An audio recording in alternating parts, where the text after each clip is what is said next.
নবুয়াতির পরে যেই বিষয়গুলো হারাম করা হয়েছে, নিষেধ করা হয়েছে, ওই ধরনের কোনো কাজ যদি নবীজি নবুয়াতির আগে করতেন তাহলে কাফেররা হয়তো আমার আপনার নবীকে বলতো, মুহাম্মদ তুমিও তো এক সময় এইগুলা করছো, এখন কেন মানা করো? কারণ আমাদের সমাজেও এইরকম আছে, অনেক যুবক আছে, তরুণ আছে, যৌবনকাল অন্যায় করে, অপরাধ করে, উলামায়ে কেরামের সাথে মহব্বত রাখে। এই যুবকটাকে উলামায়ে কেরাম খুব ভালো মতো তাশকিল করে বুঝায়া পাঠায়া দিল, দাওয়াত ও তাবলীগের মেহনতে পাঠায়া দিছে। চিল্লায় চলে গেছে, এক চিল্লা, দুই চিল্লা, তিন চিল্লা দিয়ে বাড়িতে আসছে। যেই যুবক গিয়েছিল দাড়ি ছাড়া, যখন এলাকায় ফিরছে লম্বা দাড়ি, গেছিল খালি মাথায়, মাথায় এখন পাগড়ি, গেছিল শার্ট প্যান্ট পরে, এখন গায়ে লম্বা জুব্বা। এই ছেলেটা যখন চলে যায় বোঝা যায় না 4 মাস আগের ব্যক্তি আর এই ব্যক্তি মিলানো যায় না। বলেন তো, এই যুবকটা তাবলীগে যাওয়ার আগে তার চরিত্র যেমন ছিল, যেই পাপাচার অনাচারগুলো সে করত, তাবলীগে সময় দিয়ে আসার পরে, তাওবা করার পরে ওই কাজগুলো তার কাছে আর ভালো লাগবে নাকি? তার ভালো লাগবে না। কাউকে যদি ওই কাজ করতে দেখে তাও তার ভালো লাগবে না। মনে করেন সে আসরের নামাজ পড়ার জন্য মসজিদের দিকে রওনা হলো, মসজিদের আগেই দোকান, এই দোকানে বসে সে জীবনের অনেক সময় আড্ডা দিয়েছে, চা পান করেছে, সিগারেট খেয়েছে, ইফটিজিং করছে, কত কিছু করছে। এবার দোকানটার দিকে তাকায় দেখে সবাই আছে, শুধু সে নাই। চিন্তা করে, জীবনের অনেক সময় যাদের সাথে কাটাইলাম, এই মানুষগুলোর পরিণতি কি হবে আল্লাহ জানে। একটু যাই তাদেরকেও দাওয়াত দেই। এইবার সে কাছে গিয়ে দাওয়াত দিচ্ছে, ও আমার ভাইয়েরা, ও আমার মুরব্বীরা, জীবন বড় সংক্ষিপ্ত, মরণ কখন চলে আসে বলা যায় না। এ দুনিয়াতে আল্লাহ তাআলা বেহুদা পাঠান নাই। আপনারা কেউ বিড়ি সিগারেট খায়েন না, চায়ের দোকানে বসে সময় কাটায়েন না, আসেন আমরা নামাজে যাই, আল্লাহর ঘরে যাই। এই কথাগুলো যে বলল ভালো কথা, কিন্তু এই কথার পরে মানুষেরাও 2 দলে বিভক্ত হয়ে যাবে। এক দল চিন্তা করবে না কথাটা ঠিক বলছে, আর এক দল তার এই কথার প্রতি উত্তরে বলবে, এত বুজুর্গিগিরি দেখায়ও না, 6 মাস আগে তুমি কেমন ছিলে আমরা জানি। এরকম লোক আছে না নাই বলেন? অথচ একটা লোক যদি পাপ করে আর আল্লাহ তাআলার কাছে যদি খালেস ভাবে তাওবা করে, আল্লাহ মাফ করে দেয় কি দেয় না?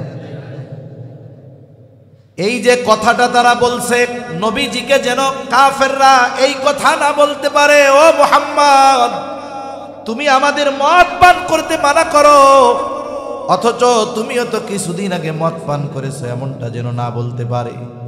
এই কথা বলার সুযোগ আল্লাহ তাআলা আমার আপনার নবীর ব্যাপারে রাখেন নাই। এই জন্য নবীজির চরিত্র হলো এই রকম, নবুয়তির আগেও যেমন, নবুয়তির পরেও তেমন। তবে নবুয়তির পরের সাথে আগের সাথে পরের কিছু পার্থক্য আছে। পার্থক্যটা কেমনে একটা উদাহরণ দিলে বুঝতে সহজ হবে। মনে করেন একটা মানুষ বিদেশ থেকে একটা স্বর্ণের বার এনেছে, স্বর্ণের বার অথবা বিস্কিট যা বলেন বলে, যখন কিনছে চকচক করতেছে, এইবার ওই স্বর্ণের বার সে ঘরের মধ্যে রেখে দিয়েছে 10 বছর ব্যবহার না করে আলমারির কোনায়। বলেন তো, 10 বছর আগে এই স্বর্ণের টুকরার যেই উজ্জ্বলতা ছিল, 10 বছর পরে সেরকম থাকবে নাকি? পিতলের কালার হয়ে যাবে, তামার কালার হয়ে যাবে। যতই কালার পরিবর্তন হোক, দাম কি কমবে? যদি আমরা আমাদের নিজেদের মধ্যে নীতি নৈতিকতা আনায়ন না করি, আমাদের চারিত্রিক ত্রুটিগুলোকে যদি আমরা পরিশুদ্ধ না করি, এখনো যদি মানুষের মধ্যে অন্যের হক নষ্ট করা, অন্যের উপরে জুলুম করা, সাথে সাথে অন্যায়, অশ্লীলতা, পাপাচার, এগুলো যদি এখনো আমাদের মধ্যে থেকে যায়, তাহলে ভয় হয় এই যে যাদের আত্মত্যাগে, যাদের জীবন উৎসর্গ করেছে যারা, এদের যেই প্রতিদান আমাদের দেওয়া উচিত, বা এদের যেই আত্মত্যাগের কারণে যেই নেয়ামত আমরা পেয়েছি, আল্লাহ না করুন আমরা যদি পরিবর্তন না হই, আল্লাহ না করুন হাতছাড়া হয়ে যেতে পারে। এজন্য আমাদের প্রত্যেককে নিজেকে পরিবর্তন করতে হবে, পরিশুদ্ধ করতে হবে। যদি না হয় তাহলে কি হবে? দেখা যাবে শাসকের চেয়ারে শুধু চেহারা পরিবর্তন হয়েছে, কিন্তু চরিত্রের পরিবর্তন হয় নাই। সেজন্য দরকার আমাদের চারিত্রিক পরিবর্তন। কারণ একটা মানুষ পরিবর্তনের ধারা শুরু হয় তার ব্যক্তিগত জীবন থেকে। মনে করেন আপনাদের নয়নপুর এলাকার কথাই আমি ধরি। নয়নপুরের সব মানুষ যদি চারিত্রিক পরিশুদ্ধতা অর্জন করে, রাসূল আকরাম সাল্লাল্লাহু আলাইহি ওয়াসাল্লামের আদর্শকে ধারণ করে, সব মানুষ, বলেন তো এই নয়নপুর এলাকার মধ্যে কেউ দুর্নীতি করার, অপরাধ করার, চাঁদাবাজি করার, ছিনতাই করার দুঃসাহস করতে পারবে? পারবে না। এইভাবে যদি গোটা দেশের মানুষ পরিবর্তন হয়ে যায়, তাহলে গোটা দেশের মধ্যে কেউ চাঁদাবাজি, দুর্নীতি, ছিনতাই, চুরি, ডাকাতি, অন্যায়ভাবে অন্যের উপরে জুলুম, নির্যাতন কিছুই করার দুঃসাহস করতে পারবে না। তাহলে পরিবর্তন অনেক দ্রুততার সাথে দরকার। আমাদের নিজেদের পরিবর্তন খুব দ্রুততার সাথে দরকার। তা না হলে কি হবে? লোহা পিটালে একটা আওয়াজ হয়, এই আওয়াজটা কি জানেন?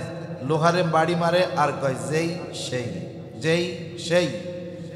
তার মানে আমরা যদি পরিবর্তন না হই তাহলে কি হবে? অবস্থা তাই, বলে আগে যা পরেও তা। এজন্য আমাদেরকে পরিবর্তন হওয়া দরকার। এখন আমরা পরিবর্তন হওয়ার জন্য একজন আইডলকে তো সামনে রাখার দরকার। কাকে সামনে রেখে আমার জীবনকে আমি পরিবর্তন করব?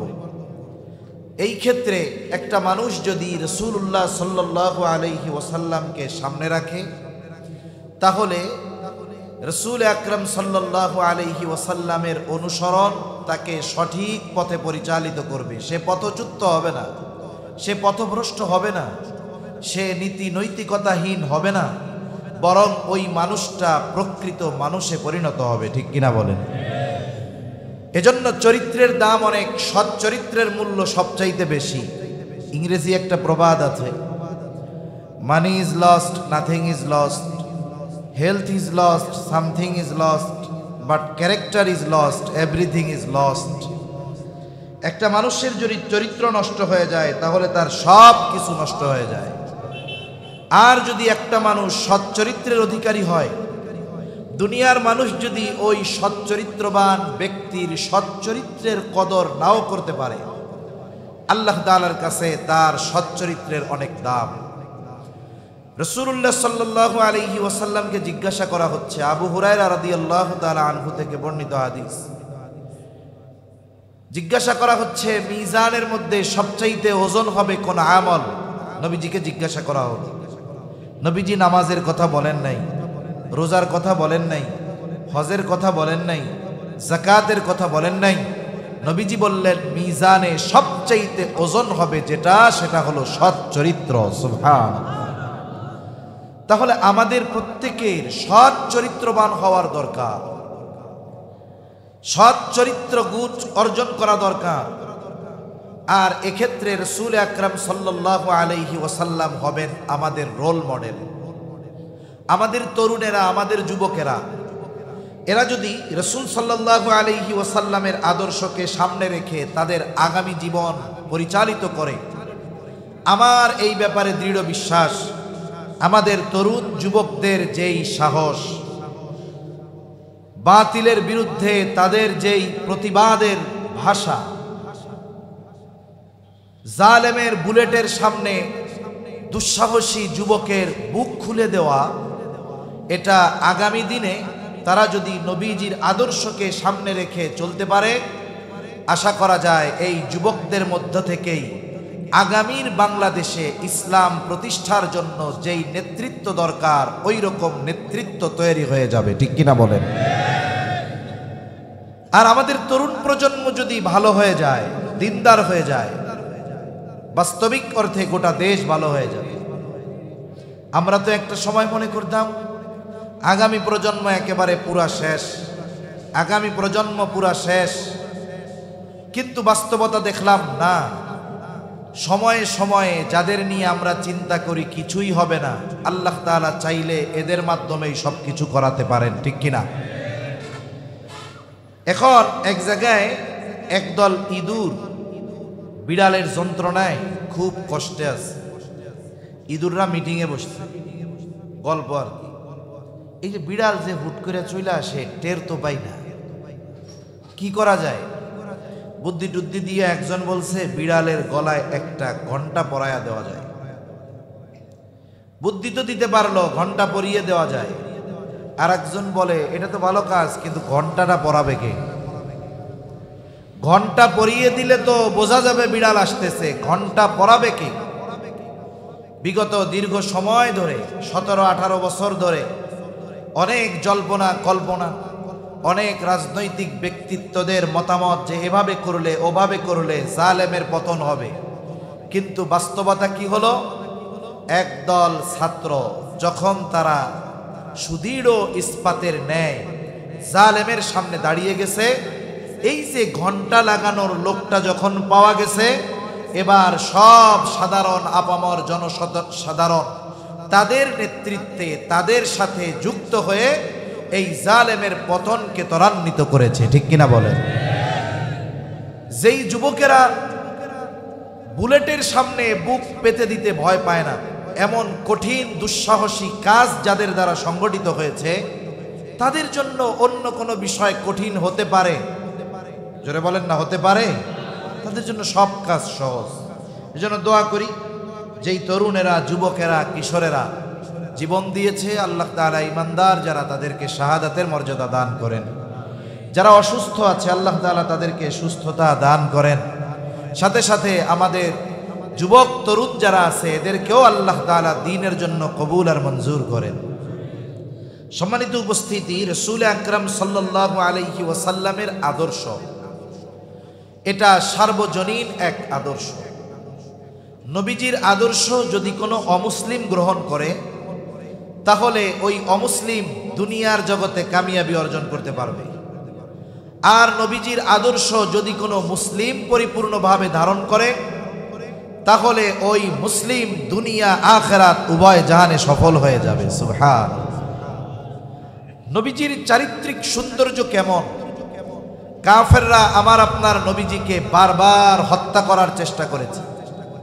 নামাজের মধ্যে গেছেন, নবীজি সেজদা দিয়েছেন, কাফেররা উটের নাড়ি বুড়ি এনে নবীজির উপরে চাপিয়ে দিয়েছে যাতে আর না উঠতে পারে, মরে যায়। নবীজির গলার সাথে শক্ত করে কাপড় পেঁচায় ধরছে যাতে করে শ্বাস রুদ্ধ হয়ে মারা যায়। সব গোত্রের মানুষেরা তাদের প্রত্যেকের গোত্র থেকে এক একজনকে নির্ধারণ করেছে নবীজির হত্যাকাণ্ডে অংশগ্রহণ করার জন্য। এভাবে বারবার কাফেররা নবীজিকে হত্যার অপচেষ্টা করেছে, কিন্তু আমার আপনার নবীজির চারিত্রিক ব্যাপারে অপবাদ দেওয়ার দুঃসাহস তারা কখনো করতে পারে নাই। সাধারণভাবে একটা মানুষকে যদি মানুষ খুব ভালোবাসে, মহব্বত করে, ওই মানুষকে মানুষের থেকে দূরে সরানোর জন্য, মানুষের দৃষ্টিতে খারাপ বানানোর জন্য জালেমরা চেষ্টা করে তার চরিত্রের উপরে কেমনে আঘাত হানা যায়। মনে করেন যারা আমারে মহব্বত করে, কথার কথা, আমার ব্যাপারে যদি এমন কোনো অপবাদ প্রচার হয় যেটা খুব জঘন্য বিষয়, তাহলে মানুষের মধ্যে দুইটা ভাগ হয়ে যাবে। এক গ্রুপ বলবে হুজুর এই কাজ করতে পারে না, আর এক গ্রুপ বলবে দুরুমিয়া কিছু রটে কিছু বটে। তার মানে অপবাদ হলেও ওইটার ব্যাপারে তাদের মনে আমার ব্যাপারে সংশয় ঢুকবে, উনি এই কাজটা করলেও করতে পারে। কিন্তু বলেন তো, সারা পৃথিবীর 600 কোটির বেশি অমুসলিম, এরা যদি সকলে একযোগে আমার আপনার নবীজির চারিত্রিক কোনো ব্যাপারে অপবাদ দেওয়ার দুঃসাহস করে, যেই মুসলিম যার অন্তরে যার্রা পরিমাণ ঈমান আছে, বলেন তো কেউ কি সংশয় সন্দেহ পোষণ করবে যে না নবী এটা করতে পারে? কেউ করবে? করবে না। বরং সারা পৃথিবীর সবাই অপবাদ দিয়ে আমাদের অন্তর থেকে নবীজির মুহাব্বতকে ন্যূনতম যার্রা পরিমাণ কমাতে পারবে না। বরং কেউ যদি নবীর ব্যাপারে এই রকম অপবাদ দেওয়ার দুঃসাহস করে, ঈমানের দাবিতে তার বিরুদ্ধে কোন সংগঠন যদি করে, তাদের বিরুদ্ধে কোন রাষ্ট্র যদি করে, ওই রাষ্ট্রের বিরুদ্ধে আমাদের মুসলমানেরা জীবন দেওয়ার জন্য প্রস্তুত হয়ে যাবে। ঠিক কিনা বলেন? এটাই বাস্তবতা। কাফেররা নবীজির চরিত্রের ব্যাপারে অপবাদ দেওয়ার দুঃসাহস করতে পারে নাই। মানুষদেরকে নবীর থেকে ঠেকিয়ে রাখার জন্য কাফেররা নবীজির ব্যাপারে মানুষের কাছে 4টি শব্দ বেশি ব্যবহার করে। কয়টি শব্দ? 4টি শব্দ। তারা নবীর ব্যাপারে বলতো মুহাম্মদ জাদুকর, মুহাম্মদ পাগল, মুহাম্মদ গণক, মুহাম্মদ কবি, এই কথাগুলো বলতো। রাসূল সাল্লাল্লাহু আলাইহি ওয়াসাল্লাম যখন গোপনে 3 বছর দাওয়াত দিয়েছেন, গোপনে কয় বছর দাওয়াত দিয়েছেন? 3 বছর পর আল্লাহ তাআলার নির্দেশ, এখন আর গোপনে দাওয়াত দেওয়া যাবে না, প্রকাশ্যে দাওয়াত দেন। নবীজি কি করলেন? সাফা পাহাড়ের উপরে উঠে গেলেন। আরেক বর্ণনায় আসছে নবীজি উঠে গেলেন আবু কুবাইস পাহাড়ের উপর। সাফা পাহাড় হলো আবু কুবাইস পাহাড়েরই একটা অংশ, এজন্য বর্ণনা দুইটাই সঠিক। এই আবু কুবাইস পাহাড়ের একটা বৈশিষ্ট্য ছিল মক্কার কাফেরদের কাছে। কোন ব্যক্তি যদি জুলুমের শিকার হতো, হোক সে আরবি, হোক সে অনারবি, হোক সে ধনী, হোক সে গরিব, হোক সে পরিচিত বা অপরিচিত, যেই হোক, আবু কুবাইস পাহাড়ের উপরে উঠে কোন ব্যক্তি যদি মক্কাবাসীর কাছে কোনো ব্যাপারে সাহায্য চাইত, ব্যক্তিকে এটা দেখতো না, ওই পাহাড়ের সম্মানের কারণে ওই ব্যক্তির সাহায্যার্থে মক্কার মানুষ ছুটে আসতো, ডাকলেই চলে আসতো। নবীজি চিন্তা করলেন, তাইলে আমি সাফা পাহাড়ে উঠে, আবু কুবাইস পাহাড়ে উঠে সবাইকে একত্রিত করে একসাথে আল্লাহ তাআলার এই নির্দেশ, দ্বীনের দাওয়াত একত্রে সবার কাছে পৌঁছায়া দেয়। কারণ আল্লাহ তাআলার নির্দেশ হয়ে গেছে, ওয়া আনদির আশীরাতাকাল আকরাবিন, আপনার নিকটস্থ আত্মীয় স্বজন যারা আছে, প্রতিবেশী যারা আছে, সবাইকে এবার আপনি সতর্ক করেন, তার মানে দাওয়াত দেন। জামানা তো এরকম না যে একটা খবর ফেসবুকে দিলে সবাই পেয়ে যাবে। নবীজি পাহাড়ে উঠে তাদেরকে আহ্বান করলেন। সকলে আজকে দলে দলে ছুটে আসছে। অপরিচিত মানুষ ডাক দিলে আসে, আর আজকে আল আমিন ডাকছে, বুড়া গুড়া সব চলে আসছে। কি জন্য ডাকছো মুহাম্মদ? নবীজি এবার তাদেরকে বলতেছেন, আমি যদি তোমাদেরকে এই খবর দেই, এই পাহাড়ের পেছন দিকে একদল সৈন্য তোমাদের উপরে আক্রমণ করার জন্য প্রস্তুত রয়েছে, আমার কথা কি বিশ্বাস করবা? কুনতুম মুসাদ্দিকিয়া? নবীজি তাদেরকে জিজ্ঞাসা করলেন, আমার এই কথা কি তোমরা বিশ্বাস করবা, সত্যায়ন করবা? উপস্থিত সবাই সমস্বরে জবাব দিচ্ছে, অবশ্যই বিশ্বাস করব, কারণ ইতিপূর্বে সব সময় আমরা তোমাকে সত্যবাদী পেয়েছি, মিথ্যাবাদী পাই নাই। সুবহান। একটা মানুষের ব্যাপারে তার সত্যবাদিতার সাক্ষ্য দিচ্ছে কারা? বলে যারা তাকে হত্যার অপচেষ্টা করেছে তারা। আমার আপনার নবীজির চরিত্রকে আল্লাহ তাআলা নিজ কুদরতে হেফাজত করেছেন। সহজ কথা হলো, নবুয়তির পরে যেই বিষয়গুলো আল্লাহ তাআলা হারাম করেছেন, এমন কোন বিষয় নবুয়তির আগে আমার আপনার নবীর দ্বারা সংগঠিত হয় নাই। এমনও কিছু বিষয় আছে যেটা নবুয়তির পর পর হারাম হয় নাই, আরো অনেক পরে হয়েছে, এমন কাজও নবীর দ্বারা সংগঠিত হয় নাই। যেমন নবুয়তির পরপরই মদ হারাম হয় নাই, মদ হারাম হয়েছে 4 ধাপে। কয় ধাপে? 4 ধাপে। অথচ এই কথা কেউ বলতে পারবে না নবুয়তির পরে যখন মদ হারাম হয় নাই, নবীজি তখন মদ পান করা তো বহুদূর, নবুয়তির আগেও আমার আপনার নবী গোটা জীবনে কখনো মদ স্পর্শ করেননি। সুবহান। হেফাজত কেমনে করছে আল্লাহ? নবীজি বলেন, আমি তখন বালক, 10-11 বছর বয়স, মক্কার মধ্যে বিশাল এক বিবাহ হবে, এক সম্ভ্রান্ত ফ্যামিলির বিবাহ, সবাইকে দাওয়াত দেওয়া হয়েছে।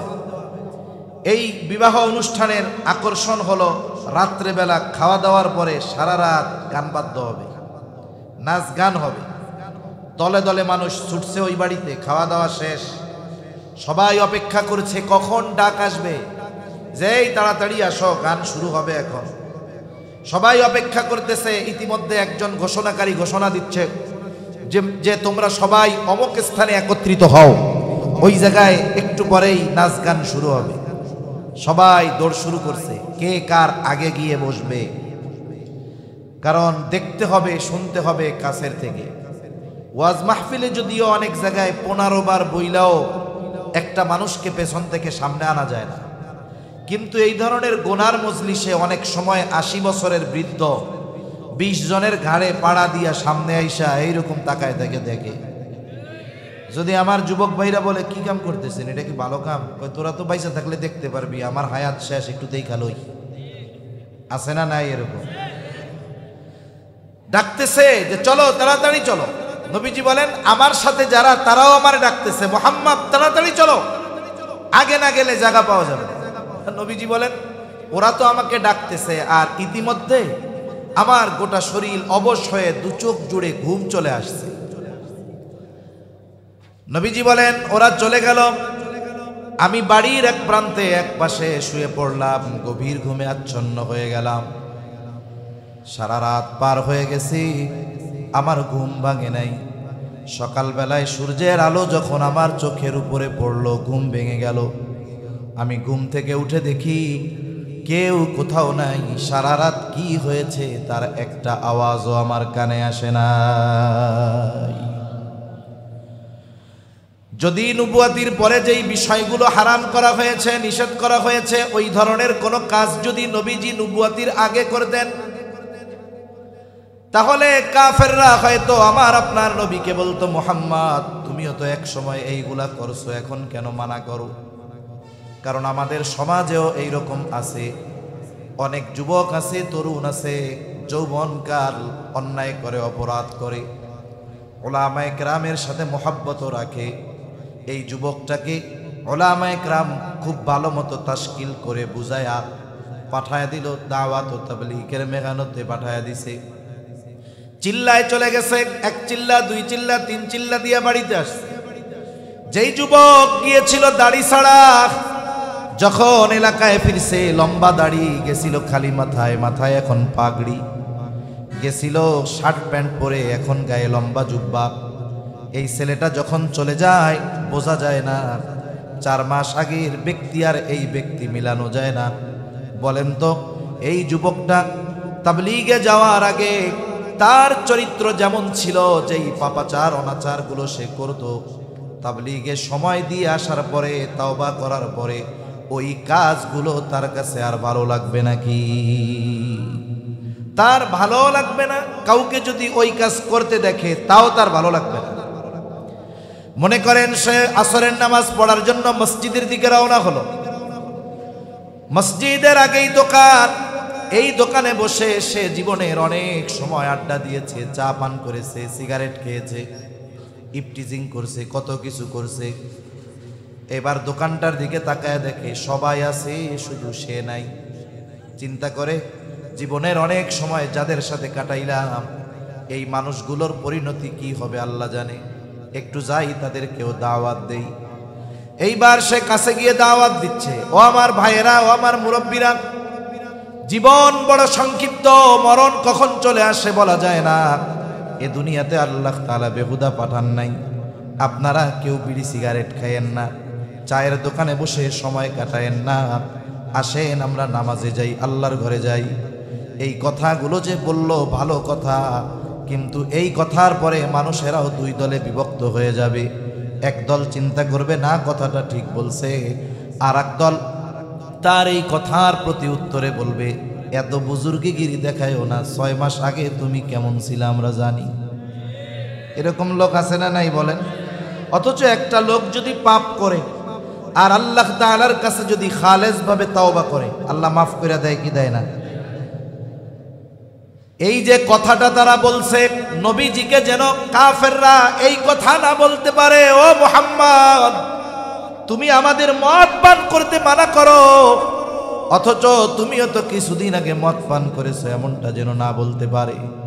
এই কথা বলার সুযোগও আল্লাহ তাআলা আমার আপনার নবীর ব্যাপারে রাখেন নাই।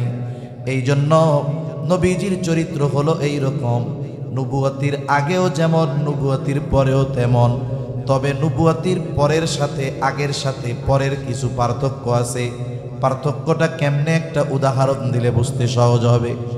মনে করেন একটা মানুষ বিদেশ থেকে একটা স্বর্ণের বার এনেছে, স্বর্ণের বার অথবা বিস্কিট যা বলেন বলে, যখন কিনছে চকচক করতেছে, এইবার ওই স্বর্ণের বার সে ঘরের মধ্যে রেখে দিয়েছে 10 বছর ব্যবহার না করে আলমারির কোনায়।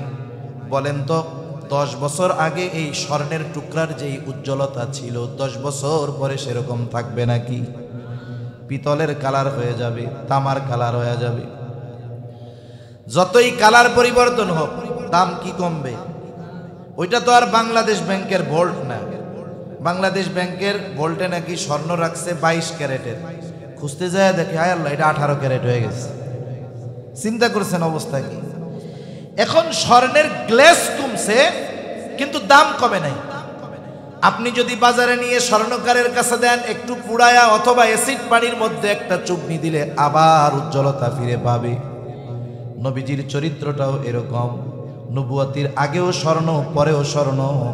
আগের স্বর্ণ একটু উজ্জ্বলতা কম, পরেরটা বলে উজ্জ্বল বেশি। কেন? বলে নবীজির উত্তম চরিত্রকে নবুয়তির কুদরতি পানি দ্বারা আল্লাহ এমনভাবে দৌত করেছে যে নবুয়তির আগে নবীর চরিত্রে মুগ্ধ হয়েছিল শুধু মক্কাবাসী, আর নবুয়তির পরে নবীর চরিত্রে মুগ্ধ হয়েছে গোটা সৃষ্টি জগৎ। রাসূল আকরাম সাল্লাল্লাহু আলাইহি ওয়াসাল্লামের চারিত্রিক সৌন্দর্য কেমন? আল্লাহ তাআলা কুদরতি ভাবে হেফাজত করেছে নবীর চরিত্র। আফসোস লাগে নবীর দুশমন নবীকে হত্যার চেষ্টা করেছে, তবু নবীর চারিত্রিক ব্যাপারে অপবাদ দেওয়ার দুঃসাহস করে নাই। কিন্তু বর্তমান জামানার কিছু, যেহেতু মুহাম্মদ আমার কোনো অসুবিধা নেই, এইবার খাদিজা আমার দায়িত্ব চাপায়া দেওয়া হলো, অফার করা হলো, দায়িত্ব নিলেন, কাফেলা রওনা হয়ে যাবে। এই কাফেলার খেদমতের জন্য একজন ব্যক্তিকে নিয়োগ দেওয়া হলো, তার নাম হলো মাইসারা। খাদিজার এত বিশ্বস্ত একজন গোলাম যে তাকে বলা হতো খাদিজার চোখ। তার মানে তার দেখা আর খাদিজার দেখা সেম, এত বিশ্বাস করতো খাদিজা তাকে। খাদিজা বইলা দিল মাইসারা পুরা জামাতের সকলের খেদমতের দিকে খেয়াল রাখবা, খেদমত করবা, বিশেষ করে মুহাম্মাদের ব্যাপারে বেশি খেয়াল রাখবা। সফর শুরু হয়েছে। নবীজি মক্কা থেকে যেই পণ্যগুলো সিরিয়ায় নিয়ে গেছেন ওইগুলো প্রায় দ্বিগুণ লাভে বিক্রয় করছেন। আবার সিরিয়া থেকে মক্কায় যেই পণ্যগুলো নিয়ে আসছেন এগুলো মক্কার বাজারে প্রায় দ্বিগুণ লাভে বিক্রয় করেছেন। খাদিজার ব্যবসার ইতিহাসে সবচাইতে বড় প্রফিট আসছে এই সময়। এইবার সফরের কারগুজারি শুনতেছে মাইসারার কাছ থেকে, সব ঘটনা শুনছে। বিশেষ করে নবীর ব্যাপারে কয়েকটা আশ্চর্যজনক ঘটনা মাইসারা খাদিজাকে শোনায়। বলে খাদিজা আকাশের মধ্যে কোথাও কোনো মেঘ নাই, ছায়া নাই, প্রচন্ড রোদ, ভর দুপুর আমরা পথ চলতেছি, কোথাও কোনো মেঘ নাই, কিন্তু আমি দেখতে পেতাম, খেয়াল করতাম মুহাম্মদ দুপুরে যখন হাঁটে এক খণ্ড মেঘ আমাদের সাথে সাথে চলে এবং মুহাম্মদকে ছায়া দিতে থাকে। আসলে এই দুইজন ফিরিস্তা তাদের ডানা দিয়ে নবীজিকে ছায়া দেয়। বলে আরেকদিন মুহাম্মদ বিশ্রাম নিচ্ছে শুয়ে শুয়ে গাছের ছায়ায়। স্বাভাবিকভাবে ছায়ায় যে যদি কেউ অবস্থান করে সূর্য সরার সাথে সাথে ছায়াও সরে যাবে, কিন্তু আমি খেয়াল করে দেখলাম সূর্য তার জায়গা পরিবর্তন করছে কিন্তু ছায়া জায়গায় আছে। কাছে গিয়ে দেখলাম সূর্য সরে গেছে, তাতে কি স্বয়ং গাছ ঝুঁকে বাঁকা হয়ে মুহাম্মদকে ছায়া দিচ্ছে। আরেক জায়গায় নবীজি বিশ্রাম নিচ্ছেন, মাইসারার সাথে একজন পাদ্রীর দেখা হল। পাদ্রী মাইসারাকে আমার আপনার নবীর ব্যাপারে জিজ্ঞাসা করে, কে ব্যক্তি, নাম কি তার? বলে নাম হলো মুহাম্মদ। বাড়ি কোথায়? বলে মক্কায়। বংশ কি? বলে কুরাইশ। গোত্র কি? বলে হাশেমি। বাবার নাম কি? আব্দুল্লাহ। মার নাম কি? আমেনা। এইবার সব পরিচয় জানার পরে পাদ্রী মাইসারাকে বলে এই যুবক ভবিষ্যতে হয়তো নবী হবে। যখন আয়েশা খাদিজার কাছে এই কথা বলছে, ওই যে হাদিসের কিতাবের মধ্যে আছে, আমরা ঘটনা শুনি, যখন ওহী নাজিল হয়েছে নবীজি ভীত হয়ে গেছেন, গায়ে জ্বর চলে আসছে। খাদিজাতুল কুবরা আমার আপনার নবীকে নিয়ে গেছেন তার এক চাচাতো ভাই, আলেম ছিল তাওরাতের, আরাকা বিন নওফেল। আরাকা বিন নওফেল, এই নওফেলের কথা মনে পড়ে আমার আর এক কথা মনে পড়লো। এই বাংলা মানবের আবির্ভাব ঘটবে, একজন নবী, তার জন্য যত ধরনের গুণাবলী দরকার সব আমার আপনার নবীর মধ্যে ছিল। খাদিজা এই কথা শ্রবণ করবার পর আমার আপনার নবীজির প্রতি আকৃষ্ট হয়ে গেছে। বান্ধবীদের মজলিসে শুধু আমার আপনার নবীর প্রশংসা করে। বান্ধবীরা বলে, খাদিজা এত মুহাম্মাদের কথা বলো কেন? তোমার কি মুহাম্মাদকে খুব পছন্দ হয় নাকি? তাইলে বিবাহের প্রস্তাব দিয়ে দাও। খাদিজা বলে, আমি যদি প্রস্তাব দেই আর মুহাম্মদ যদি ফিরিয়ে দেয় তাহলে আমি লজ্জা পেয়ে যাব। এখানে একটা বিষয় খেয়াল করার দরকার। দেখেন, খাদিজা রাদিয়াল্লাহু তাআলা আনহার বয়স নবীজির চাইতে বেশি, আবার তিনি বিধবা, দুইজন স্বামী ওনার ইন্তেকাল করেছে। জাহেলিয়াতের সময় বিধবা বিবাহ করা, বয়সে বড় কোনো নারীকে বিবাহ করা খারাপ দৃষ্টিতে দেখা হতো না। কিন্তু এখনকার সময় কোন যুবক যদি জানতে পারে একটা মেয়ে আছে, সে খুব ভালো দিনদার, কিন্তু আগের ফ্যামিলিতে যেখানে বিবাহ হয়েছিল বিবাহ টেকে নাই। আমাদের সমাজের একটা খারাপ দিক হলো, যখন কোনো মেয়ে তালাক প্রাপ্ত হয় আমরা একতরফা ভাবে এই মেয়েকে দোষারোপ করি, পুরুষকে দোষারোপ করি না। হতে পারে মেয়েটা ভালো দিনদার, কিন্তু বাপ টাকা পয়সার লোভে টাকাওয়ালার সাথে বিয়ে দিছে, বাড়ি গাড়ি দেখা। এখন এই দিনদার মেয়ে ওই বাড়িতে গিয়ে দেখে, হায় রে হায়, যার সাথে বিবাহ দিছে সে পরনারীতে আসক্ত, সে মাদকাসক্ত, পাপাচারে লিপ্ত থাকে। বলেন তো, একজন ভালো মেয়ে, দিনদার মেয়ে ওই পরিবেশে গিয়ে সে থাকতে পারবে নাকি? দেখা গেল বিবাহ বিচ্ছেদ হয়ে গেছে। কিন্তু কেউ যদি বলে মেয়েটা আসলেও ভালো, যদিও আগের স্বামীর সাথে সংসার করতে পারে নাই, আমরা বইলা বেশি বসি, ভালোই যদি হইতো তাইলে তো তালাক খাইতো না। বলে কি বলে না? অথচ দেখা যাবে এই বিবাহ বিচ্ছেদের জন্য পরিপূর্ণ দায়ী হলো ওই খারাপ পুরুষ। এজন্য আমরা একজনের বিষয়ে শুনলেই মন্তব্য করব না, আগে যাচাই বাছাই করব। তা মনে করেন এক যুবক জানতে পারছে মেয়েটা খুব ভালো দিনদার মুত্তাকি, কিন্তু খারাপ ছিল স্বামীটা আগের, এই জন্য সম্পর্ক শেষ, তালাক প্রাপ্ত, ইদ্যৎকালীন সময় শেষ। ছেলের পরিবারও খুব দিনদার। এখন ছেলে আইসা মা বাপ দুইজনরে বলতেছে, আপনারা তো বিবাহ দেওয়ার জন্য মেয়ে খুঁজতেছেন, আমি তো একটা মেয়ের সন্ধান পাইছি। কই পাইছ? কয় আমাদের রাকিব বিন রজব সিদ্দিকী হুজুর খোঁজ দিছে, একটা মেয়ে আছে, সেই মেয়েটা আগে একজনের সাথে বিবাহ হয়েছিল, লোকটা ভালো না কিন্তু মেয়েটা খুব ভালো, এরে আমি বিয়া করতে চাই। দেখবেন এই কথা বলার সাথে সাথে ওই দিনদার ছেলের দিনদার মা বাপ স্ট্রোক করে বসবে, তুই আমার ইজ্জত খেয়া দিবি রে, এই ডিভোর্সি বিয়া করবি, বিধবা বিয়া করবি। তাহলে দেখেন আমাদের সমাজে বিধবা বিবাহ করাকে খারাপ দৃষ্টিতে দেখা হয়। আবার যদি কোনো মেয়ে বয়সে বড় হয়, কেউ যদি বিবাহ করে, বন্ধু বান্ধব বলবে, দোস্ত এটা কি ভাবি কমু না দাদি কমুডের ভাইয়া। আবার যদি বাচ্চা কাচ্চা থাকে আগে, তাইলে বলবে ভালোই হয়েছে, শুধু বউ পাও নাই সাথে বনাসও হয়ে গেছে। এরকম লোক আছে না নাই? এই কথাগুলো মজা করতেছি ঠিক, কিন্তু এটা নিম্নমন মানসিকতার পরিচয়। আমার আপনার নবী বিবাহ করেছে খাদিজা রাদিয়াল্লাহু তাআলা আনহাকে, বয়সে বড়, এর আগে দুইজনের সাথে বিবাহ হয়েছে, হোক না, কিন্তু মোহাব্বত কেমন ছিল? খাদিজা যতদিন জীবিত ছিলেন নবী অন্য কাউকে স্ত্রী হিসাবে গ্রহণ করেন নাই, বরং নবীজি বলতেন, খাদিজা যদি জীবিত থাকতো আমি তাহলে স্ত্রী হিসাবে আর কাউকে গ্রহণ করতাম না। কত মোহাব্বত, কত ভালোবাসা। খাদিজা বলে, আমি যদি প্রস্তাব দেই মুহাম্মদ যদি ফিরিয়ে দেয় লজ্জা পাবো। বান্ধবী বলে, তাইলে আমি প্রস্তাব দিয়ে দেই। বলে, তুমি মুহাম্মাদের মনোভাব জানো যে সে বিবাহ করতে রাজি কিনা, কিন্তু আমার বিষয়টা গোপন রাখবা। বান্ধবী চলে গেছে আমার আপনার নবীর কাছে। ইতিমধ্যে সময় অনেক কেটে গেছে, নবীজির বয়স 25-এর কোঠায়। গিয়ে বলে, ও মুহাম্মদ বিবাহ কি করবা না? বয়স তো কম হলো না। নবীজি বলে বিয়া করব কেমনে, আমার তো টাকা পয়সা নাই, সম্পদ নাই, আমি দরিদ্র গরিব। এইবার মেয়েটা বলে যদি কেউ স্বেচ্ছায় তোমার সব খরচ বহন করতে রাজি হয় তাহলে তুমি বিবাহ করতে রাজি আছো নাকি? নবীজি বলে আমার চাচা আছে, চাচারে গিয়া বলো। আবু তালেবের কাছে প্রস্তাব দেওয়া হলো। লম্বা ইতিহাস। এক সময় আমার আপনার নবীজির সাথে খাদিজার বিবাহ হয়ে গেল। এখন থাকেন এই জায়গায়, আমরা একটু আরেক জায়গা থেকে একটু আলোচনা করি। পবিত্র কোরআনুল কারীমের একটা প্রসিদ্ধ সূরা সূরাতুদ দুহা। মূলত এই সূরার মধ্যে আল্লাহ তাআলা আমার আপনার নবীকে প্রদত্ত নবুয়তির আগে গুরুত্বপূর্ণ 3টা নেয়ামতের কথা উল্লেখ করেছেন। কয়টা নেয়ামত উল্লেখ করার কারণ কি? বলে নবীজি একদিন অসুস্থ, তাহাজ্জুদের জন্য উঠতে পারেন নাই, কয়েকদিন অসুস্থ। জিবরাইল আলাইহিস সালামও আসে না।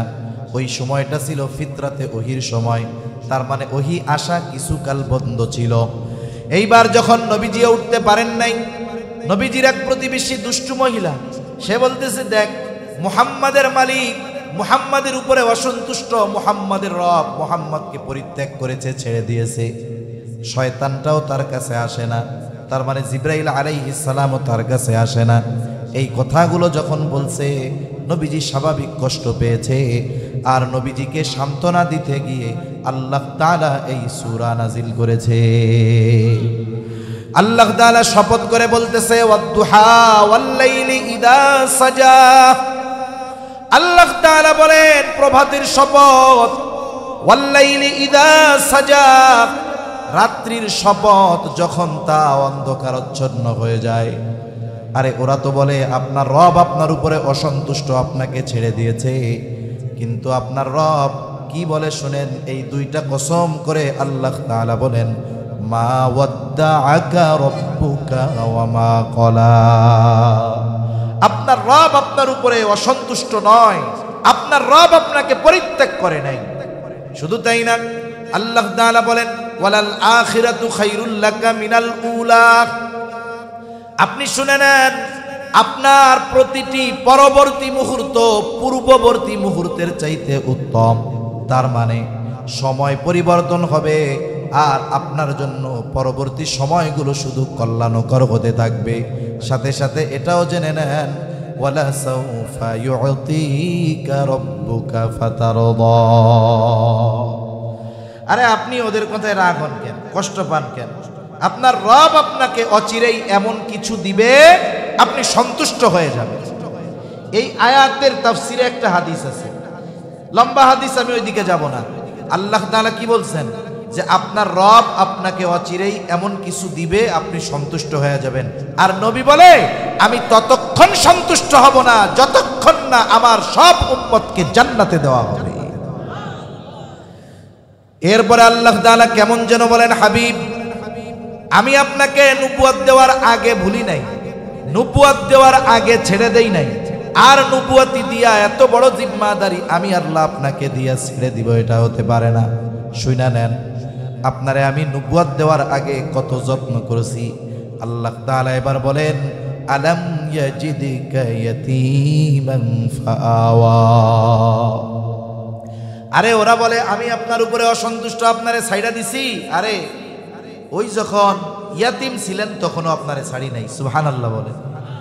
আল্লাহ তাআলা বলেন আলাম ইয়াজিদিকা ইয়াতীমান ফাআওয়া, তিনি কি আপনাকে ইয়াতিম অবস্থায় পায় নাই? ইয়াতিম অবস্থায় পেয়ে ছেড়ে দেয় নাই, উত্তম লালন পালনের ব্যবস্থা করেছে। তার মানে আল্লাহ তাআলা বলেন হাবিব আপনাকে আমি ইয়াতিম অবস্থায় পেয়েছি এবং আপনার জন্য আমি উত্তম লালন পালনের ব্যবস্থা করেছি। স্বাভাবিকভাবে কেউ যদি ইয়াতিম হয়, ইয়াতিম হওয়ার কারণেই মানুষ তার সাথে অসদাচরণ করে, ভালো ব্যবহার করে, খারাপ ব্যবহার করে। কিন্তু আমার আপনার নবী ইয়াতিম ছিলেন ঠিক, ইয়াতিম হওয়ার কারণে কেউ আমার আপনার নবীর সাথে খারাপ আচরণ করে নাই। অনেক সময় কি হয়, একটা মেয়ে প্রেগন্যান্ট, শ্বশুর বাড়িতে আছে, আল্ট্রাসোনোগ্রাম করছে, দেখছে যে ছেলে হবে। বলেন তো ছেলের খবর যদি দাদা শুনে খুশি হয় না বেজার হয়? 70 বছরের দাদারও তখন মনে হয় যে আমি যুবক হয়ে যাইতেছি, আমার খেলাধুলার লোক আসতেছে। দাদিও খুশি হয়। দাদি যদিও মহিলা, কিন্তু যেই শুনে পোলার পোলা হবে সেও খুশিতে লাফায় ওঠে। এখন ডেলিভারির বাকি আছে 1 মাস। হঠাৎ করে ওই যে সন্তান গর্ভে ওর বাপ মারা গেছে। বলেন তো, ছেলে হবে এই খবর শুনে দাদা যত খুশি হয়েছিল, এখন ওনার ছেলে যখন মারা গেছে খুশি আর আসেনি? দাদিও খুশি না, সব চিন্তার ভাঁজ কপালের মধ্যে। বরং চিন্তা করবে এই ছেলে দুনিয়ায় আসলে তার খরচ দিবে কে, চিকিৎসার খরচ বহন করবে কে, পাঠায়া দিবে তার বাবার বাড়িতে। বলবে আমরা তো পারবো না, বাপের বাড়ি চলে যাও। যেই সন্তানটা আনন্দের কারণ হওয়ার কথা ছিল, এখন সেটা তাদের চিন্তার কারণ হয়ে যায়। আমার আপনার নবীর পিতা, নবী দুনিয়ায় আসার 6 মাস আগে মারা গেছে। আব্দুল্লাহ জীবনের প্রারম্ভে ব্যবসা শুরু করেছে, এখনো সম্পদের মালিক হতে পারে নাই। ইতিমধ্যে আব্দুল্লাহ দুনিয়া থেকে চলে যায়। ওই জাহেলিয়াতের সময় আব্দুল মুত্তালিব এমনটা বলে নাই, ও আমেনা তুমি মদিনায় তোমার বাবার বাড়িতে চলে যাও, কোনো সম্পদ নাই ওইখানে চলে যাও। বরং ঐতিহাসিকেরা লিখে আব্দুল্লাহ মারা গেছে ঠিক, নবীজি মায়ের গর্ভে আব্দুল মুত্তালিব আমেনার প্রতি আরো বেশি যত্নবান হয়ে উঠেছে, আরো তার প্রতি মায়া হচ্ছে। আবার ওই সন্তান যদি দুনিয়ায় ভূমিষ্ঠ হইতো, যার বাপ মারা গেছে, দুনিয়ায় ভূমিষ্ঠ হইলে আনন্দ থাকতো না। ওই বাড়ি থেকে ফোন দিলেও আনন্দ হইতো না, চিন্তা থাকতো। কিন্তু ইতিহাস বলে আমার আপনার নবী দুনিয়ায় আসছে, আব্দুল মুত্তালিবের কপালে চিন্তার ভাঁজ ছিল না। ঐতিহাসিকেরা লেখে আব্দুল মুত্তালিবের 10টা সন্তান ছিল। কয়টা সন্তান? এই 10টা আল্লাহর কাছে চাইয়া আনছে। ওইদিকে যেতে গেলে লম্বা কথা হয়ে যাবে। ঐতিহাসিকেরা বলে এই 10 সন্তান হওয়ায় আব্দুল মুত্তালিব যত খুশি হয়েছে, আমার আপনার নবীর দুনিয়ার আগমনে তার চাইতে বেশি খুশি সে হয়ে গেছে। আমার আপনার নবীর বাবার টাকা পয়সা নাই, কারণ ব্যবসায়িক সফরে গিয়া মরছে। আরবের নিয়ম কি? তায়েফের আবহাওয়া এটা খুব আরামদায়ক এক আবহাওয়া। বনু সাকিব গোত্রের মানুষ শুদ্ধবাসী ছিল। বছরে একটা সময় তারা মক্কায় আসতো, ছোট ছোট বাচ্চাদেরকে দুধ পান করানোর জন্য নিয়ে যাইতো। সবাই আসছে ওই সময়, প্রত্যেক বাড়িতে খুঁজে খুঁজে ধনির দুলালি যারা, মানে যেই বাচ্চার বাপ ধনী, তাদেরকে নিয়ে গেছে। আমার আপনার নবীর ঘরে সবাই আসছে। যেই শোনে বাপ নাই, বাপ মালও রাইগা যায় নাই, চইলা যায়। হালিমাতুস সাদিয়া আসছে একটা দুর্বল বাহন নিয়া, সবার পেছনে আসছে। আইসা দেখে সবাই টাকা পয়সাওয়ালাদের ছেলে মেয়ে নিয়ে চলে গেছে। নবীর ঘর থেকে একবার ঘুরে গেছে, যখন দেখে কাউকে পায় না, তখন হালিমাতুস সাদিয়া স্বামীকে বলে, আসছি যেহেতু খালি হাতে যামু কেন? ইয়াতিম বাচ্চাটার দিকে তাকায়া মায়া লাগছে, চলেন এইটারেই নিয়ে যাই। এইবার দুইজনে গিয়া আমার আপনার নবী, ইয়াতিম নবী হালিমাতুস সাদিয়া নবীকে নিয়ে গেছে। হালিমাতুস সাদিয়া বলে, আমি যখন মুহাম্মদ, শিশু মুহাম্মদকে কোলে নিলাম, আমার স্তনে দুধ কম ছিল। অসুস্থতার কারণে, দুর্বলতার কারণে আল্লাহ তাআলা মুহাম্মদকে কোলে নেওয়ার সাথে সাথে আমার স্তনগুলো দুধে পরিপূর্ণ করে দিয়েছে। কয় বুঝতে পারছি সাধারণ কোনো জিনিস না। সুবহান। এইবার আসছিল দুর্বল বাহন নিয়ে, বাহনে উঠছে, বাহন সবল হয়ে গেছে। সবাই আগে রওনা দিয়েছে, হালিমাতুস সাদিয়া পরে, কিন্তু নবীজি উঠছে বাহনে। এইবার বাহনের গতি বেড়ে গেছে, সবাইকে ওভারটেক করে আর চলে গেছে সবার আগে। সবাই বলে, ও হালিমা, কি নিয়ে আসছিলা আর কি নিয়ে যাও? বাহন কি পরিবর্তন করছো নাকি? বলে না, বাহন আগেরটাই আছে। তাহলে চিন্তা করে দেখেন, এদিকে যেতে গেলে লম্বা কথা হয়ে যাবে, যে হালিমাতুস সাদিয়া নবীজির চেহারা দেখা মায়া লাইগা গেছে, এতিম এই জন্য ফালায় রাখা যায় নাই। এরপরে এক সময় আমার আপনার নবীর মা ইন্তেকাল করলেন। অভিভাবক হলেন দাদা আব্দুল মুত্তালিব। আব্দুল মুত্তালিব 2 বছর পরে মারা যায়। মারা যাওয়ার সময় ওসিয়ত করতেছে আবু তালেবকে যে আমার মরার পরে তুমি অভিভাবক, ওই সময় আব্দুল মুত্তালিবের যতজন সন্তান বেঁচে ছিল সবার মধ্যে সবচাইতে দরিদ্র ছিল আবু তালেব। অন্যান্য চাচারাও নবীকে অনেক ভালোবাসতেন, কিন্তু তাদের মধ্যে আবু তালেব বেশি ভালোবাসত। এই জন্য আব্দুল মুত্তালিব কোন ছেলে টাকাওয়ালা বেশি এটা খেয়াল করেন নাই, বরং খেয়াল করেছেন ছেলেদের মধ্যে কে বেশি মুহাম্মদকে ভালোবাসে। ইয়াতিম বাচ্চা ও খাবারের চাইতে ভালোবাসা চায় বেশি। আপনি খাওয়ান দাওয়ান ভালো দেন, কিন্তু আচার আচরণ খারাপ করেন, কষ্ট পাবে। কিন্তু খাওয়ান ঠান্ডা ভাত লবণ দিয়া পেঁয়াজ দিয়া, কিন্তু আচরণ যদি ভালো করা হয় ও ওইখানে থেকে খুশি হয়ে যাবে, ঠিক কিনা? মোট কথা হলো, আপনি ইয়াতিম হওয়ার কারণে কেউ খারাপ আচরণ করে নাই। আপনাকে যে দেখছে তার অন্তরে আমি মোহাব্বত ঢেলে দিয়েছি, আমি আপনার লালন পালনের ব্যবস্থা করেছি। শুধু তাই না, ওয়াজাদাকা দাল্লান ফাহাদা, আপনি সঠিক পথ সম্পর্কে অনবগত ছিলেন, সঠিক পথ আপনি চিনতেন না, আমি আপনাকে সঠিক পথ চিনিয়ে দিয়েছি। ওয়াজাদাকা আইলান ফাআগনা, আরে নবুয়তির আগে আপনি নিঃস্ব ছিলেন, আমি আল্লাহই আপনাকে ধনী বানায় দিয়েছি। এই আয়াতের তাফসিরে মুফাসসিরিনে কেরাম খাদিজাতুল কুবরা রাদিয়াল্লাহু তাআলা আনহার সাথে বিবাহের কথা উল্লেখ করেন। নবীজির সাথে খাদিজার বিবাহ হয়ে গেল। খাদিজা আমার আপনার নবীজিকে বলতেছে, ও মুহাম্মদ, এতকাল আপনার সাথে আমার সম্পর্ক ছিল একরকম, আজকে থেকে আর এক রকম। এখন থেকে আমি হইলাম আপনার অধীনস্থ। মুহাম্মদ, আপনি শুনে নেন, আমার যত সম্পদ আছে আমি সব সম্পদের মালিক আপনাকে বানিয়ে দিলাম। এই সম্পদ যেখানে খুশি যেভাবে খুশি আপনি ব্যয় করবেন, কোনো অসুবিধা নাই। আর আল্লাহ বলেন, ওই যে খাদিজা সম্পদের মালিক বানাই দিছিল, এটার ব্যবস্থা কে করছে? আল্লাহ তাআলা করছে। এজন্য নবীজি সম্পদের লোভে খাদিজাকে বিবাহ করেন নাই, নবীজিকে বিবাহ করেছেন। খাদিজা নিজে প্রস্তাব দিয়েছে, সম্পদের লোভে নবীজি বিবাহ করেন নাই। নবীর ব্যাপারে এই একটা অপবাদ দেয়, আর একটা অপবাদ দেয় যে নবীজি নিজের পুত্রবধূকে বিবাহ করেছে। নাউজুবিল্লাহ। হযরত যায়েদ রাদিয়াল্লাহু তাআলা আনহু, উনি প্রথমে খাদিজা রাদিয়াল্লাহু তাআলা আনহুর গোলাম ছিলেন।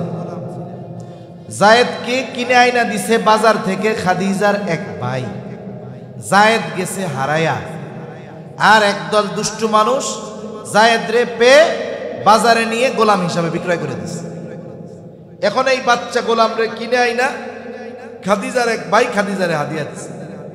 নবীজির সাথে বিবাহের পরে যায়েদের আচার আচরণ ভালো, আদব লেহাজ ভালো, নবীজিকে হাদিয়া দিয়ে দিছে যে ধরেন এটা আপনারে দিয়া দিলাম যায়েদকে। এই দিক দিয়ে যায়েদের মা বাবা খুঁজতেছে, পোলা কই গেল, খুঁজে খুঁজে পায় না। এই যে ইদানিং দেখতেছি, প্রায় দেখি বাচ্চা হারাইতেছে, ছোট বাচ্চারা হারিয়ে যাচ্ছে, হয়তো অপহরণকারী নিয়ে যাচ্ছে। এটা একটা কঠিন বিষয়। এজন্য আপনারাও আপনাদের বাচ্চাদের উপর একটু খেয়াল রাখতে হবে, নজর রাখতে হবে, সতর্ক থাকতে হবে, ঘরের বাইরে গেলে খেয়াল করতে হবে। তা যায়েদের খোঁজ মা বাবা করতে করতে এক সময় জানতে পারলো মক্কায় আছে মুহাম্মদ সাল্লাল্লাহু আলাইহি ওয়াসাল্লামের কাছে। খুঁজতে খুঁজতে চলে আসছে। উনি তখন বালক, মা বাপ পাইছে, মা বাবাও চিনছে, সেও মা বাবাকে চিনছে। এবার নবীজি তাকে আজাদ করে দিয়েছে, যে যান, আজাদ করে দিলাম, এরে আপনারা নিয়ে যান। দীর্ঘ সময় যায়েদ নবীজির কাছে থাকছে। নবীজির চরিত্রে সে এতটা মুগ্ধ হয়েছে, মা বাবাকে বলে তোমরা যাও, আমি তোমাদের সাথে যাব না। কত মোহাব্বত মায়া নবীর উপর। এক সময় মা বাবা তাকে রেখে যাইতে বাধ্য হয়েছে। আর যায়েদের এই মোহাব্বতের কদর নবীজি করেছেন। নবীজি সবার সামনে ঘোষণা দিয়ে দিলেন, আজ থেকে যায়েদ হলো আমার পুত্র, পালক পুত্র। এই যায়েদের সাথে নবীজি বিবাহ দিয়ে দিয়েছেন ওনার ফুফাতো বোন যায়নাব বিনতে জাহাশকে। যায়নাব বিনতে জাহাশ কুরাইশ বংশের মেয়ে, আর যায়েদ গোলামি খাটছে। এই দুইজনের সাথে বনিবনা হয় না। নবীজি বহুত চেষ্টা করছে, কাজ হয় না। এক সময় যায়েদ নবীজির কাছে এই ব্যাপারে আলোচনা করতে করতে নবীজির সামনে এক সময় যায়েনাব বিনতে জাহাশকে তালাক দিয়ে দিচ্ছে। নবীজি চেষ্টা করেছে বিবাহ বন্ধন টিকুক, কিন্তু যায়েদ এক সময় কথার মধ্যে তালাক দিয়ে দিচ্ছে। এই দিক দিয়ে আল্লাহ তাআলা ওহী নাজিল করছে, হাবিব তাহলে যায়েনাব বিনতে জাহাশের ইদ্যতকালীন সময় শেষ হওয়ার পরে আপনি এর বিয়ে করবেন। সমস্যাটা কোথায়? জাহেলিয়াতের সময় শতাব্দীর পর শতাব্দী ধরে এই রীতি চলে আসছিল যে পালক পুত্রকে নিজের পুত্রের মতো মনে করা হইত। মারা যাওয়ার পরে সন্তান যেমন সম্পদের মালিক ওয়ারিশ সূত্রে এমনি হয়ে যায়, পালক পুত্র ওই ঔরসজাত সন্তানের মতো সম্পদের মালিক হয়ে যায়। কিন্তু ইসলাম আপনার নবীজির মাধ্যমে, এই জন্য একটা বিষয় খেয়াল রাখতে হবে। হয়তো আপনাদের আমাদের বা আমাদের আত্মীয় স্বজন অনেকে আছে সন্তান লালন পালন করে, 3 বছরের একটা ছেলে আইনা দিছে, দম্পতি সন্তানহীন দম্পতি, ছেলেটাকে 3 বছর থেকে লালন পালন করে মা বড় বানাইছে, 12-13 বছর হয়ে গেছে, কত আদর করছে মা, পালক মা কোলের মধ্যে নিয়ে ঘুমাইছে। শরীয়তের মাসালা হলো এই ছেলে যখন বালেগ হয়ে যাবে, ওই পালক মা ছোট থাকতে নাবালক থাকতে যে কোলে কইরা পালছে, ওই মা ওই বাচ্চার সাথে আর ছেলের সাথে দেখা করতে পারবে না, বালেগ হবে। যদি 2 বছরের আগে কোনো বাচ্চা আনে, এখন এই বাচ্চাকে যদি ওই মহিলা যে পালক মা, সে যদি তার বোন কেউ থাকে, আপন বোন সন্তান আছে, দুধ পান করায়, ওই 2 বছরের ছোট বাচ্চারে দিয়া দুধ পান করায় দিছে বোনের, এখন সম্পর্ক কি হয়েছে? গন্ধ দুধ সম্পর্ক হয়ে গেছে না? এক্ষেত্রে মাসালা ভিন্ন। আবার 2 বছরের পরে আইনা যদি দুধ পান করায়, তাইলে দুধ সম্পর্ক হবে না। তা মূল কথা হলো পালক পুত্রকে নিজের পুত্র মনে করত। নিজের পুত্রের পুত্রবধূকে বিবাহ করা যেমন হারাম, অনুরূপভাবে তারা মনে করত পালক পুত্র যে তার স্ত্রীকে সে তালাক দেওয়ার পরে বিবাহ করা হারাম। এখন নবী তো এই কাজ করতে হবে, আদেশ দিছে কে? হায় হায়, চিন্তা করে যে এই কাজ কেমনে করি। আল্লাহ তাআলা বলেন যে আল্লাহর পক্ষ থেকে নবীদের যে আদেশ দেওয়া হয় এ কাজ করতে কোনো সমস্যা নাই। সারা পৃথিবী একদিকে যাক, আল্লাহ তাআলার আদেশ মানতে হবে আপনাকে। মূলত আল্লাহ তাআলা চেয়েছেন এই কুসংস্কারের কবর রচনা করে দেওয়ার জন্য। আর অল্প সময়, বেশি সময় কষ্ট দিব না। কুসংস্কারের কবর রচনা করে দেওয়ার জন্য, কারণ অনেক সময় আছে বলার চাইতে করলে এটার প্রভাব বেশি পড়ে। একটা উদাহরণ দেই, এরপরে মূল আলোচনার দিকে গিয়ে আমি শেষ করে দিই। হুদাইবিয়ার সন্ধির সময় নবীজি সাল্লাল্লাহু আলাইহি ওয়াসাল্লাম সাহাবায়ে কেরামকে নিয়ে মক্কার উদ্দেশ্যে রওনা হয়েছেন 5ম হিজরিতে মনে হয়। মক্কা থেকে মদিনা, মদিনা থেকে মক্কার দূরত্বের 10 ভাগের 9 ভাগ অতিক্রম করে একেবারে মক্কার কাছাকাছি, সকলে ইহরাম পড়া। সবার মনে আশা যে এই যে 5-6 বছর পর বাইতুল্লাহটা একটু ধরবো, আত্মীয় স্বজনের সাথে দেখা করব, সবার প্রস্তুতি এরকম। এই সময় লম্বা কথা, কাফেরদের সাথে মুসলমানদের একটা চুক্তি হয়েছে। যেই জায়গায় হয়েছে ওই জায়গায় একটা কুয়া আছে, হুদাইবিয়া ওই কুয়ার নাম। এই নাম অনুসারে জায়গার নাম, আর চুক্তির নামও হয়ে গেছে হুদাইবিয়ার সন্ধি। চুক্তির যতগুলো ধারা সবগুলো দৃশ্যমান হলো কাফেরদের পক্ষে, মুসলমানদের বিপক্ষে। চুক্তির ধারাগুলোর মধ্যে একটা ধারা যে এই বছর আপনারা মক্কায় ঢুকতে পারবেন না, ফিরে যাইতে হবে, আগামী বছর আসবে। সবগুলো বিপক্ষে। নবীজিও সিগনেচার করে দিচ্ছে যে মাইনা নিলাম। যদিও দেখা যায় এই চুক্তিতে প্রকাশ্যে কাফেররা বিজয়ী হয়েছে, কিন্তু আল্লাহ তাআলা জানায় দেন না, দেখা যাচ্ছে ওইটা, কিন্তু বিষয়টা ভিন্ন। ঠিক কিনা বলেন? এখন সাহাবায়ে কেরাম মন খারাপ বৈশা আছে। নবীজি তাদের সামনে গিয়া বললেন, তোমরা মাথা মুন্ডিয়ে ফেলো এবং যার কাছে যেই প্রাণী আছে এটাকে কোরবানি করে ফেলো, জবাই করে ফেলো। এই কথা নবী সাহাবায়ে কেরামকে 3 বার বলছে। কয়বার? ওনারা জাগায় অবস্থান, একটু নড়েও না চড়েও না, হুহা কিছু বলে না।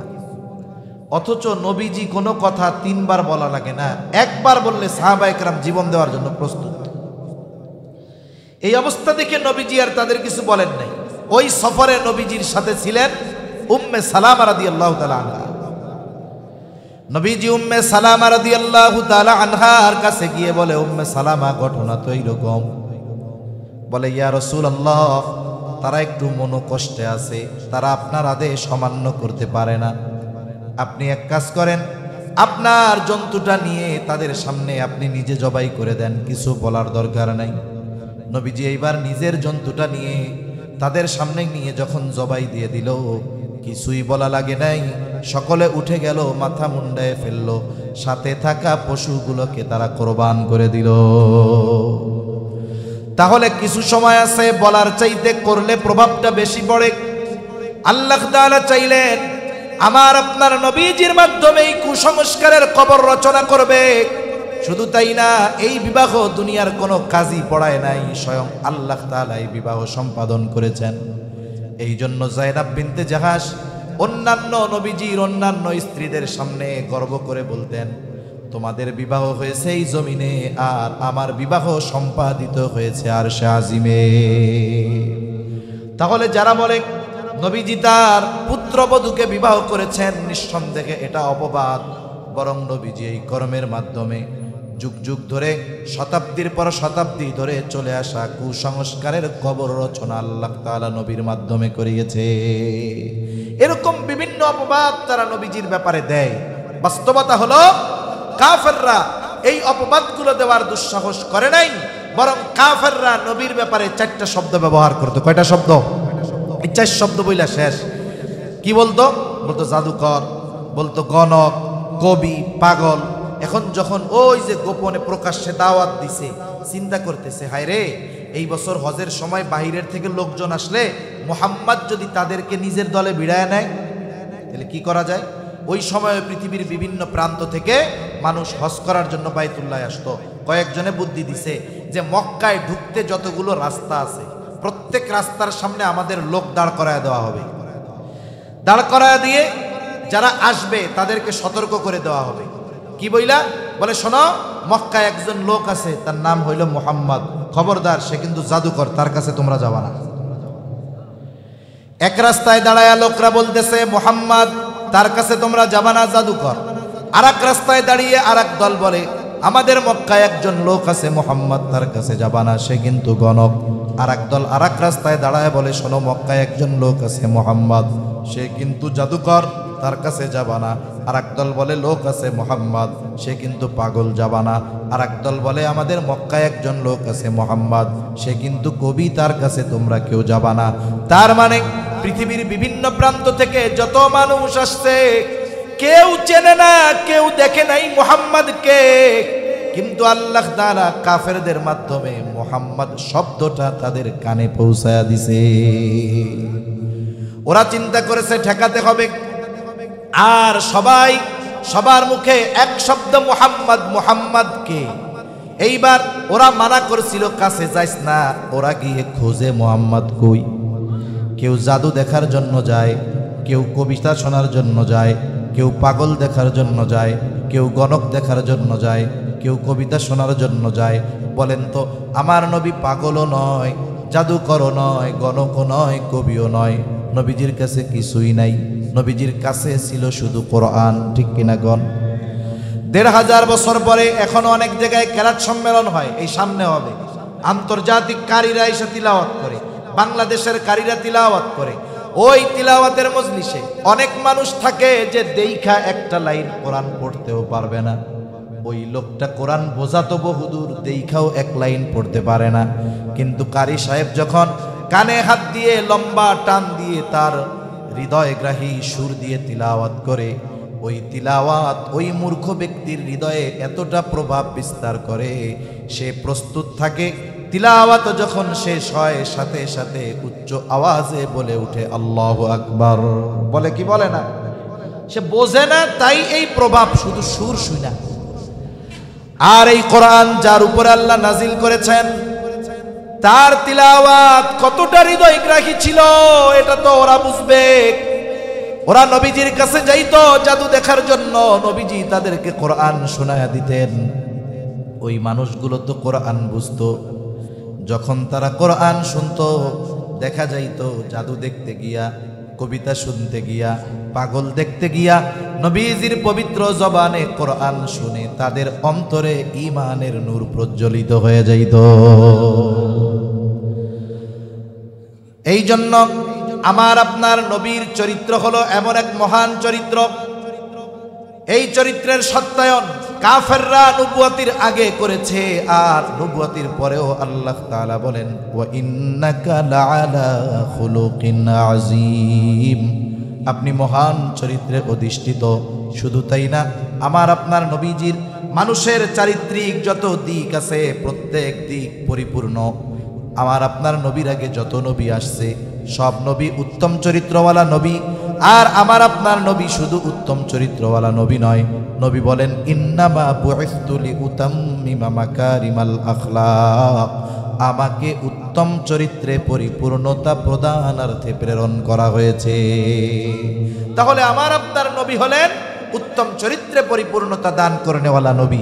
এখন আমি মানব জীবনের যেই বিষয়টা নবীর থেকে নিতে চাই, নবীর থেকে পাওয়া যাবে। সুবহানাল্লাহ বলেন। এখন আমাদের কি করণীয়? আমি একটা গুণের কথা বলছি শুধু আজকে, সত্যবাদিতার গুণের কথা, যে সত্যবাদিতার সত্যায়ন কাফেররা করেছে। আমরা নবীজিকে জানার জন্য সিরাত পড়ব, সাথে সাথে আজকে থেকে এখন থেকে যারা শুনতেছি যারা আসি প্রতিজ্ঞাবদ্ধ হব যে আমি আমার এই জবান দিয়ে একটা মিথ্যা কথা বলবো, ছাড়া যাবে তো ইনশাআল্লাহ। একটু অভ্যাস করেন, সত্যের মধ্যে মজা আছে। একটু চিন্তা করেন, আমার আপনার সাথে একজন ফেরেশতা আছে, ওর কাজ কি? একজন আছে তো কয়েকজন, একজনের কাজ কি? বলে মা ইয়ালফিযু মিন কাউলিন ইল্লা লাদাইহি রাকীবুন আতীদ, সদা তৎপর একজন ফেরেশতা। আমরা জবান দিয়ে যা বলি সাথে সাথে সে সেটাকে সংরক্ষণ করে রাখে। তার মানে মিথ্যা কথাগুলো সংরক্ষণ হয়ে থাকতেছে, সত্য কথাও সংরক্ষণ হচ্ছে। এজন্য আজকে থেকে আমরা নবীজির নববী গুণের গুণাবলীর অন্যতম গুণ যে আমার আপনার নবী হলেন সাদিকুল মাসদুক নবী। আমরা সত্যবাদিতার গুণ অর্জন করব, মিথ্যা পরিহার করব। বলেন ইনশাআল্লাহ। করব তো ইনশাআল্লাহ? নাকি নার বদলে ইনশাআল্লাহ কইছেন? এই জামানায় কিন্তু না কইতে পারে না, ইনশাআল্লাহ কয়। একজন একজনরে কইছে তুমি আমার এই কাজটা কইরা দিও, খুব ভালো সম্পর্ক। ও মনে মনে কয় আমি তো করবো না, কিন্তু যদি না বলি সরাসরি তাহলে তো অসুবিধা, কয় ইনশাআল্লাহ। বুঝেন নাই? তাবলিগ জামাতের সাথীরা গিয়া ধরছে, যাইতেই হবে 3 দিনে আমাদের সাথে। আর একজন কানের বসে কয় শোন, ছাড়বো না ইনশাআল্লাহ। না কইলে তো ছাড়বো না, ও কয় ইনশাআল্লাহ। ঠিক আছে তাহলে গেলাম। এখন আমরা ইনশাআল্লাহরে বানাই ফেলছি নার বিকল্প। ওই ইনশাআল্লাহ কইছেন না আসলটা কইছেন? আসলটা তো আল্লাহ তাআলা আমাদের সকলকে সত্যবাদিতার গুণ অর্জন করার তৌফিক দান করেন। আমিন। ওয়া আখিরু দাওয়ানা আলহামদুলিল্লাহি রাব্বিল আলামিন। আসসালামু আলাইকুম।